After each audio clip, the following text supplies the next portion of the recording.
Let me just talk about that. So first of all, like I said, we don't know exactly what digital assets the federal government has. I've seen reports that it might have, for example, 50,000 ETH, which is Ethereum. But again, we need to get to the bottom of that. When we figure out exactly what the assets are, we're going to move them into the digital stockpile. The purpose of the stockpile is responsible stewardship. It's a place for safekeeping. It's a centralized, you could say, account under the direction of the Secretary of the Treasury. And the Secretary of the Treasury will figure out how to maximize the values of these holdings. Now, there's a couple of important differences between stockpile and reserve. So one is the reserve, the executive order actually provides that the Secretary of the Treasury will not sell the Bitcoin. Okay, we're prohibited from selling the Bitcoin.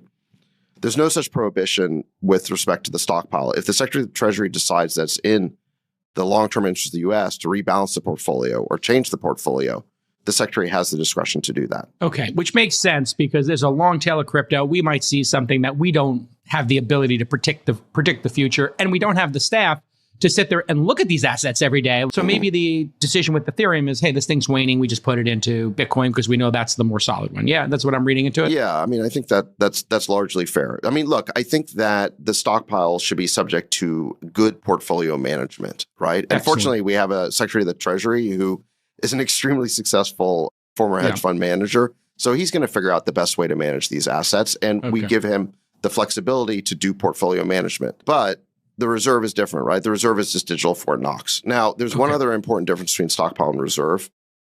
So with respect to reserve, the EO provides that the secretaries, that I'm talking about Treasury and Commerce, they're allowed to figure out strategies to accumulate more Bitcoin for the reserve if those strategies are budget neutral and don't cost the taxpayer anything, okay? So it's possible that we could, I'm not saying that we will, but it authorizes them to acquire more Bitcoin if they can figure out a way to do it that doesn't impact the federal budget or the deficit or taxpayers.